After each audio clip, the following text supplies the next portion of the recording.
بھارت کے غیر قانونی زیر قبضہ جموں و کشمیر صحافیوں کے لیے دنیا کا سب سے خطرناک علاقہ بلکہ جہنم کی حیثیت رکھتا ہے، جہاں حق گوئی کی پاداش میں قابض بھارتی فوجیوں کی طرف سے صحافیوں کو قتل، گرفتار اور تشدد کا نشانہ بنانا روز کا معمول ہے۔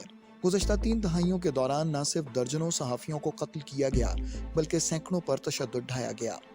اس کے علاوہ درجنوں صحافی آج بھی پابند سلاسل ہیں۔ حال ہی میں معروف کشمیری صحافی آصف سلطان کو 4 سال کی طویل نظر بندی سے رہائی کے فوراً بعد دوبارہ گرفتار کر لیا گیا اور ان پر کالا قانون پبلک سیفٹی ایکٹ لاگو کر دیا گیا۔ بھارت کے صحافتی دشمن اقدام کی پوری دنیا میں مذمت کا سلسلہ جاری ہے۔ اس سلسلے میں برسلز میں قائم صحافیوں کی عالمی تنظیم international federation of journalist IFJ نے کشمیری صحافی آصف سلطان کی دوبارہ گرفتاری کی مذمت کرتے ہوئے کہا ہے کہ صحافیوں کو ہراساں اور گرفتار کرنے کے لیے کالے قانون پبلک سیفٹی ایکٹ کا غلط استعمال کیا جا رہا ہے۔ آصف سلطان کو جھوٹے الزامات پر اگست 2018 میں گرفتار کرنے کے بعد غیر قانونی سرگرمیوں کی روک تھام کے کالے قانون UAPA کے تحت تقریباً 4 سال تک نظر بند رکھا گیا۔ انہیں بھارت کے بدنام زمانہ تحقیقاتی ادارے NIA کی خصوصی عدالت نے 5 اپریل کو ضمانت پر رہا کرنے کا حکم دیا، جب بھارتی حکومت ان پر لگائے گئے الزامات کو ثابت کرنے میں ناکام رہی۔ تاہم بھارتی پولیس نے آصف سلطان کو چند ہی دن بعد 10 اپریل کو دوبارہ گرفتار کر لیا اور انہیں کالے قانون پبلک سیفٹی ایکٹ کے تحت جموں کی کوٹ بھلوال جیل منتقل کر دیا گیا۔ پبلک سیفٹی ایکٹ کے تحت آصف سلطان کو بغیر کسی عدالتی کارروائی کے 2 سال تک نظر بند رکھا جا سکتا ہے۔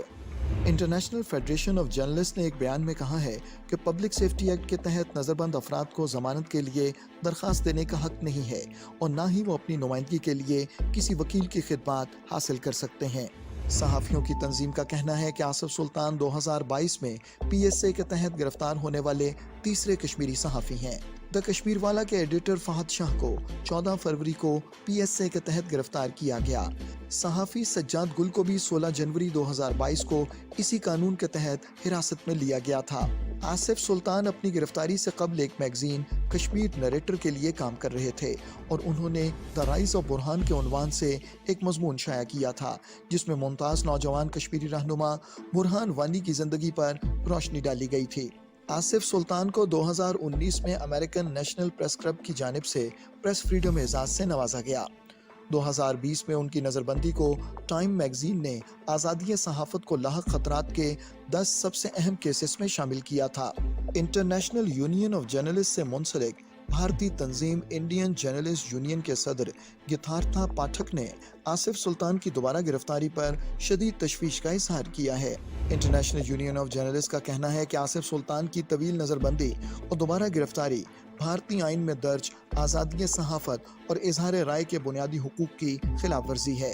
انٹرنیشنل یونین آف جرنلسٹ نے مقبوضہ جموں و کشمیر کے حکام پر زور دیا ہے کہ وہ آصف سلطان کو فوری طور پر رہا کریں اور اس بات کو یقینی بنائیں کہ صحافی ظلم و ستم کے خوف کے بغیر آزادانہ طور پر کام کر سکیں۔ آصف سلطان کے اہل خانہ ان کی طویل نظر بندی کی وجہ سے شدید صدمے سے دوچار ہیں۔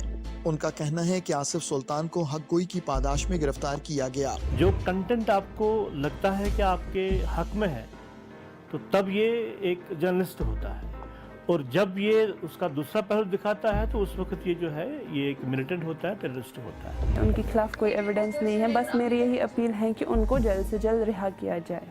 اہل خانہ کا کہنا ہے کہ مقبوضہ جموں و کشمیر صحافیوں کے لیے ایک جہنم کی حیثیت رکھتا ہے۔ انہوں نے اقوام عالم سے مطالبہ کیا کہ وہ آصف سلطان کی رہائی کے لیے ٹھوس اور فوری اقدامات کریں۔